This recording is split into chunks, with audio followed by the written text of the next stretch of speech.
সবার কি অবস্থা? Enjoy my daily blog. Hello everyone, আসসালামু আলাইকুম। চলে এসেছি আরেকটি নিউ ব্লগ নিয়ে, মানে শপিং ব্লগ নিয়ে। যেহেতু ঈদ, এখন অবশ্যই আপনারা শপিং ব্লগ দেখবেন। তো আজকে রাত্রে 10:30টার দিকে বের হয়ে পড়েছিলাম হচ্ছে কিছু জুয়েলারি শপিং করব ঈদের ড্রেসের সাথে ম্যাচ করে। তো যেই ভাবা সেই চিন্তা, বের হয়ে পড়েছি আমি সায়েম চিগি। মাশাল্লাহ আজকে হচ্ছে মানে ফিল হচ্ছিল যে মানে কদরের রাতের মতো একটা ভাইব ছিল। তো বাইরের ওয়েদারটা অনেক বেশি সুন্দর ছিল। ফাইনালি চলে এসেছি মৌচাক মার্কেটে।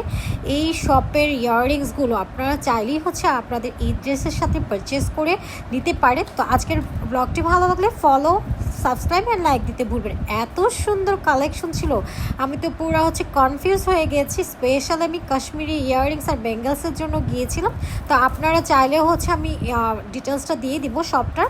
তো এখান থেকে আমি অনেকগুলো ইয়াররিংস পারচেস করেছি। দেন চলে গিয়েছিলাম হলো বেইলি রোডে চিগির হচ্ছে ঈদের পাঞ্জাবি দেখতে। যেহেতু ওর পাঞ্জাবি এখনও কিনা হয়নি, খোঁজ দ্য সার্চ চলছে, মানে ওর সাইজ হলে পছন্দ হচ্ছে না, পছন্দ হলে সাইজ হচ্ছে না। তো আমরা চলে এসেছিলাম হচ্ছে ইয়োলোতে। তো অলমোস্ট এখন হচ্ছে 11:30 বাজে। তারপর মোটামুটি শপিং মলে ভিড় ছিল। এখানে আমি আরও কিছু কালেকশন দেখছিলাম, ড্রেসের কী কালেকশন আছে, যদি পছন্দ হয় লাস্ট টাইম কিনবো। দেন অঞ্জনস আর আর্টিসানে চলে গিয়েছিলাম। এই যে হচ্ছে আমি ছোট্ট করে আপনাদের সাথে আমার নিজেকে শেয়ার করে নিলাম। আপনাদের হোপফুলি ঈদের শপিং সবার কম বেশি শেষ হয়ে গিয়েছে, বাট আমার ছোটো চিকি আর আমার হাজব্যান্ডের শপিং এখনও বাকি আছে। আমার বেবির শেষ হওয়ার পর হচ্ছে ওর জন্য আমরা পাঞ্জাবি পারচেস করবো, বাট আনফর্চুনেটলি চিকির জন্য পাঞ্জাবি আজকেও পাইনি। দেন চলে গিয়েছি ফুচকা খেতে। তো ব্লগগুলো ভালো লাগলে